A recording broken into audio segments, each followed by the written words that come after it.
my little fountain for my birthday. I've got it so that it's really just working on the solar panels right there. So it really only works when the sun is up in the west in the evening.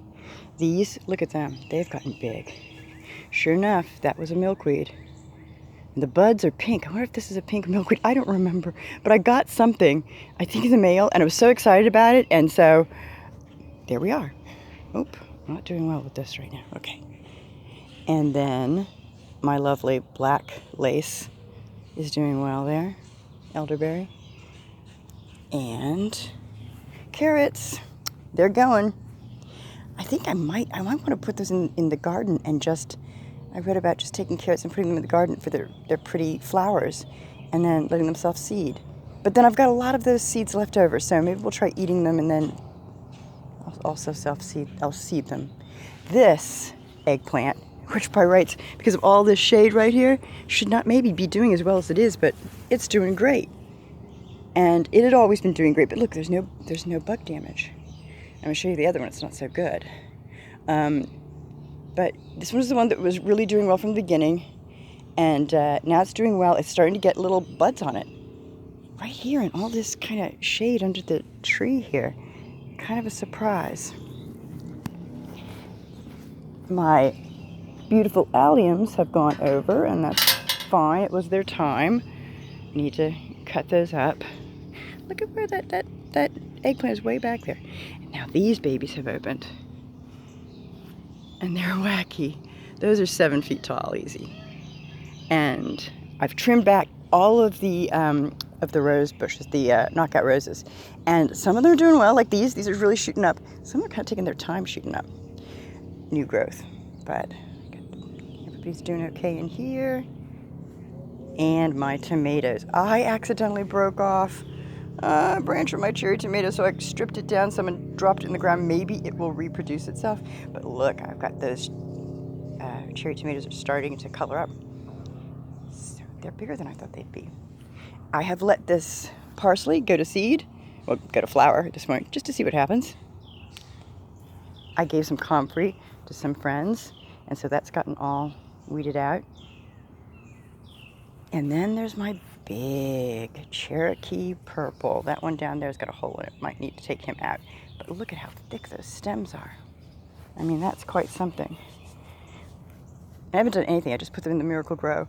I haven't treated them or fertilized them with anything. They're doing great. Look at this guy. He's just so big. He's getting really big on that. And that thick stalk. Since yesterday evening, I swear it's grown inches. It's just amazing. This one's doing well too. And then the story right now is the coneflowers are coming up and going nuts. My viburnums and the Rose of Shannon are starting to shoot up. This is like year 3 for the Rose of Shannon. And of course the 9-bark are doing great. But yeah, the coneflowers are coming up in this corner, and that's satisfying. And we've got my milkweed for the butterflies going crazy. I'm letting all the aphids just be, so that whoever wants to eat aphids can come along and take up residence here. These, this dahlia, whatever it is coming up. I think I lost a dahlia in here somewhere. I think that's 2 dahlias right there, 1 and 2. And these salvias are coming up. I've got a Verbena bonariensis, got a weed. And the cone, the globe thistle, those also spent the last year just sitting there, and now they're coming up, and that looks good. The coreopsis again, but those coneflowers, they're coming, and I like the coneflower against that yellow, of course. I was kind of disappointed by how much yellow I was getting, and now, at this moment, it's pretty, so I like it. Roses. And my peppers. I just recently took the blossoms off these peppers to try to get them to just get stronger before they start to bear. They're kind of small. but they're healthy. They went through some cold shock. We had, at the end of May, we had another couple of weeks of strong rain every day, just a constant rain. And then now we've had a few days without it. And everything really grew. This black lace is beautiful. My new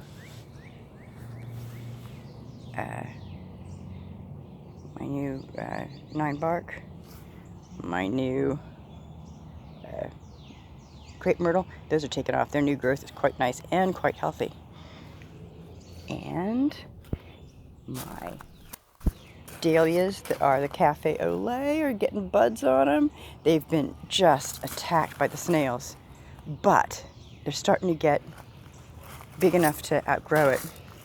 I seeded here some Cosmos. They were white. They came out of a white seed pack, I swear, because I wanted a bunch of white right here. Look what I got. Oh well, they're pretty. This is another one of those York. York elderberry, and it's doing pretty well. It's been moved a couple of times, and now it's starting to finally grow. It was put in the garden at the same time as the other, and the coneflowers are just going nuts. I've got a variety of sizes and shapes of coneflower, I'm realizing too. And then here is the poor, sad little eggplant just eaten to pieces. So I'm gonna let it see if it can outgrow it. I'm not hopeful, but I thought I'd try some neem oil, but we've got some rain coming, so yeah, we'll see. And these guys right here, look at those sunchokes. Those are almost to the top of those rails. And the grasses are starting to take on their pretty seed heads there. That's a nice, pretty upright one right there. And then this one, oof, I love that. That has to get divided as soon as I can because I want more of that. Coneflowers, and these coneflowers, interesting. They're doing this really upright thing.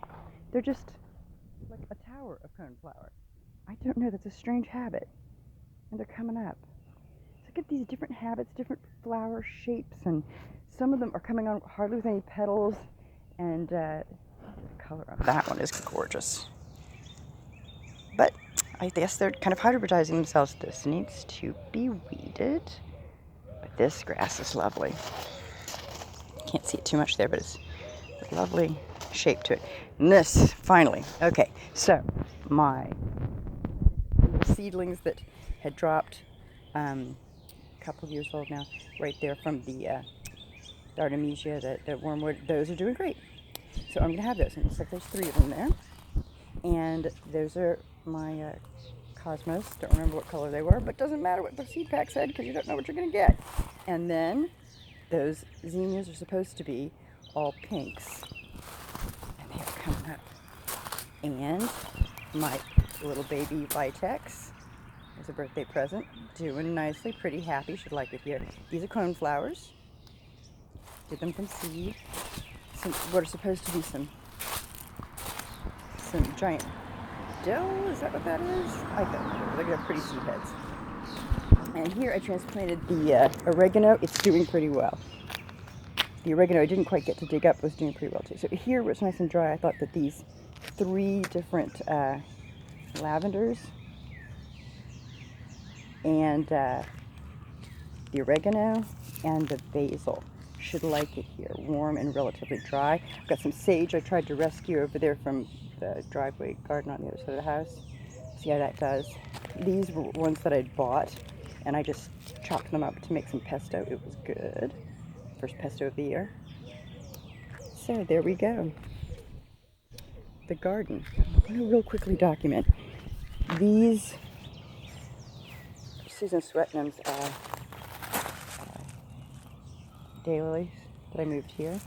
And over here,